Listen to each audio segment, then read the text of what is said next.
Hello mga inday mga undong. Kumusta kamong tanan mga ka-farmers? Ni ano sab kita sa atong baka. Diin humana na to og AI o mao lang gyud paghuman og AI. Daghang salamat ni Dodong Marvin Saita, atong technician. So diri sa mga gatasan o sa atong breeder, daghan po nangutana kung unsay mga vitamins. Naapoy nindot i-vitamins nila. Ako ang gamit diri naanda na ako is vitamin EDA. Isa ka tuig sa baka pataas, ang akong gamit is vitamin EDA. So naapoy lain which is coming pa. Napalit na to sa online. Basin ka mo nagamit pud mo ani is Tocoselinio. Nindot po na siya gamiton sa atong mga breeder, labi na sa mga gatasan o mga dumalaga. So karon bago na to ning na AI. So sa mga nangutana, kung sa may possible nga ang mga hinungdan nga nung ang baka dili mamabdos, well base sa akong experience, dili gyud ko kabuot kung madayon og pakabuntis bisan sa mga expert na, bisan si Dudong Marvin atong pangutanon nga nung usahay dili jud madayon, nakadepende na sa kondisyon sa ating body conditioning sa atong baka.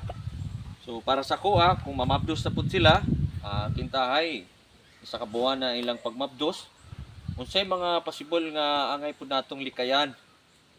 Sa kuha, diri sa paghuman og kasta o paghuman og AI, pila ka buwan, mga usa ka buwan, limitahan ako ang asin kay nagamit man kog asin diri sa kuha. Mao na akong pamaagi basta bagong takmag, adjustan ako ang asin. Mogamit ko asin pero dili ngon the same sa kada adlaw na akong ihatag kanila kung mga bagong AI. Una natong likayan yun, number 1 yun para dili makuhaan inyong baka or masuccessful ang kung panalitan buntis na sila. Number 1 yun natong likayan mga inday mga undong sa akong tips sa ninyo. Stress. Stress yun ang number 1 nga makapakuha sa baka. Sa mga diri sa kuha kay wala man ito buhay. So meaning cut and carry akong pamaagi diri.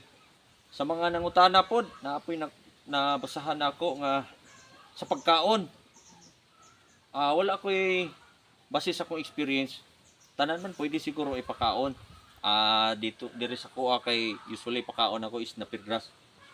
So una ginatong likayan kung mabdos na tong baka, ampingan lang gyud nato nga di gid sila ma-stress kay number 1 jud makakuha sa baka is stress o ma-abort atong baka, stress jud number 1. So maora ka to mga inday mga undong.